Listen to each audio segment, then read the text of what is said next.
Well, welcome everyone to the lecture presentations that are going to be accompanied with PowerPoint for History 109. Okay. Um, Before we begin, I just want to alert students that they should do their best to take good notes. And this is especially due to the fact that much of my lecture material is not going to be found in the textbook. You could look at the lecture material as sort of supplementary or additional to what the textbook actually narrates, right? There's a sort of narration or a narrative provided to you in the textbook. This event occurred, which led to event B, event C, and then perhaps some analysis along the way. And if you look at the syllabus, I'm asking students to read the reading assignments, ideally, to finish the chapter before we begin with the actual topic at hand for that particular week. Now, obviously, this can't be done for week one because you guys just started, but hopefully for the next topic, which is the topic of English America, you'll have read the assigned chapters for that given topic. And again, I'm going to assume that students have read the assigned readings before I begin the lecture material. And as I mentioned again, what I provide is supplementary. So you have to take good notes. As I just said again, right? It's not found in much of it, not all of it. I mean, some of my lecture material, in fact, quite a bit of it intersects with the book, but um, some very important concepts are going to be put forth in lecture that aren't found in the textbook. So take good notes. You have the benefit of listening to the lecture more than one time as opposed to the normal face-to-face class, right? So that should behoove you as students. And if you really have problems with understanding concepts, if you are perplexed about certain things I'm talking about in the lecture material after listening to it repeatedly, go ahead and email me and ask any questions or request clarification. Okay?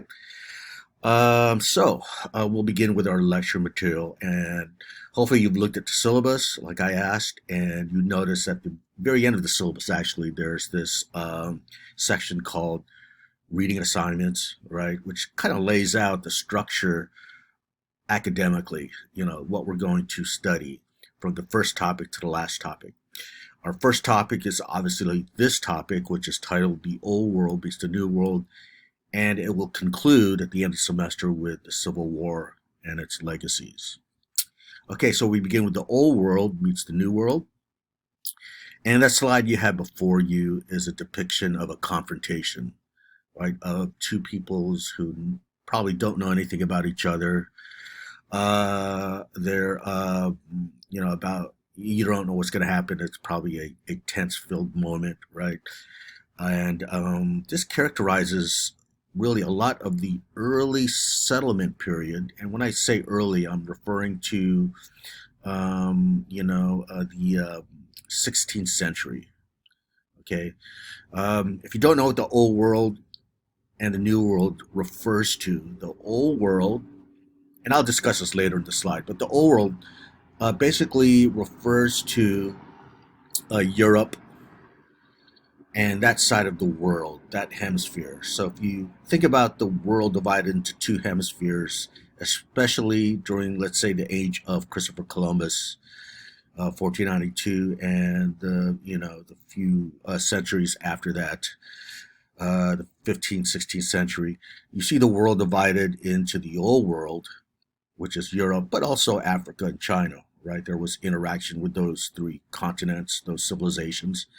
But then what happened with Columbus, of course, is that he and subsequent European explorers and colonizers crossed the Atlantic and, quote, discovered another world in another hemisphere, right? And that other world is, of course, the American continents, North and South America, right? So this is what the old world and the New World refers to. Of course, it's from the perspective of Europeans, right?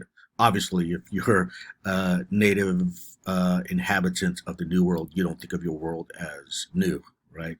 In fact, you look at the people coming to your world as new. So it's a relative term, but it's still around in our historical lexicon, I guess, our consciousness. So we're still going to use it.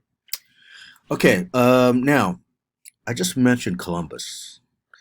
And I will say this that traditional U.S. history, in the not too distant past, I'd say if you opened a textbook, let's say the 1950s, 1960s, typically American history finds its starting point with English settlement. That's because, you're probably aware of this, that the United States of America was really a descendant of English civilization, right? We speak English today. We're very influenced by England.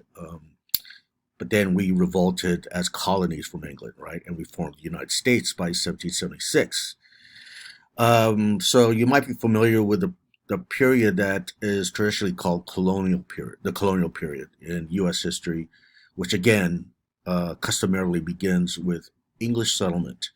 And by the way, the first English settlement, successful and permanent English settlement, occurred in 1607 with Jamestown, Virginia.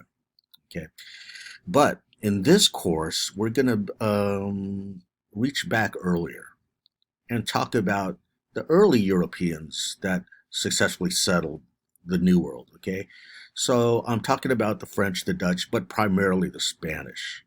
I just mentioned Columbus, right? He was the first navigator to come over. Well, I know there were some Vikings and Scandinavians, but they didn't permanently settle, right? Columbus was the first European explorer to, quote, discover the New World and to settle it permanently and change history in such a seismic way, as you probably know this, right? Okay, so what we're going to do in this class is, kind of look at this confrontation before Jamestown in 1607, before English settlement. We're going to see how the earlier European colonizers, again, namely the Spanish, the French, and the Dutch, more in a minor sense, actually, their ways of, if you will, negotiating with the indigenous people, that is to say, the way that each people figured each other out, right? How they initially encountered each other. Sure, there was hostility and suspicion as depicted in that slide, but there was also some cases of mutual accommodation, surprisingly enough. So, if we, in other words, again, go before 1607, before Jamestown, and look at the previous colonizers, what I argue is this, that their encounters actually is going to influence American civilization, okay? Even though we're talking about Spain, we're talking about the French, we're talking about, to a lesser degree, the Dutch. Okay, so how could this be? Well, hopefully at the end of this topic, our first topic of the course, the Old World versus New World, or meets the New World, that we'll have a understanding of what I'm talking about now. Okay, so again, we would be remiss if we didn't discuss, at least briefly, the original inhabitants before the landing of Columbus, right? And proceed from there to discuss their initial encounter, their initial ways they negotiated both civilizations again. Okay, so this is our topic. Now, you probably already know this, that the term Indian is a misnomer. That's because Columbus thought he was, the reason why he embarked on his journey, he was trying to find Asia. And I'll discuss this further. Asia was, the wealthiest part of the world in the 15th, 16th century. They're trying to trade and get rich themselves. Columbus, explorers, and even European empires. Trying to cash in, so to speak. And because he thought he landed in some part of Asia, specifically India, He called the inhabitants Indians. It was a colossal misunderstanding, obviously. Eventually, he did discover that, okay, this is not Asia, this is a new world. But unfortunately, this classification has this durability, right? This inexplicable durability that lasts today, where they're still called Indians, right? And we will stick to the term Indians, as well as you could say Native Americans or indigenous people. That's because it's widely accepted by Native Americans themselves, right, today. Okay. By the way, the fact that they invented this category of Indian shows how race back then was very flexible, right? In fact, it was a social construction, and that sounds abstract right now, but we're going to talk about how race is a social construction in this course. Okay, I thought I'd introduce it right away because it's a major theme amongst other major themes in this course. Okay, now, of course, in the European imagination, all the people within that racial category of, quote, Indian, right? They belong to the same, quote, race, the same racial category. Did Indians believe that they belong to the same category? Of course not. All right, there's different tribes, there's different linguistic groups in both the Americas, North and South America, before 1492. In fact, there's enormous diversity among the different groups in the New World, just like there's enormous diversity in the Old World, let's say between Irish and the English and Italians and Spanish people, right? Linguistically, culturally, religiously, and so forth. So the same thing applies to Indians, even though the Europeans tended to lump them all in a single monolithic category, thinking they're one single race, right? Quote, Indians.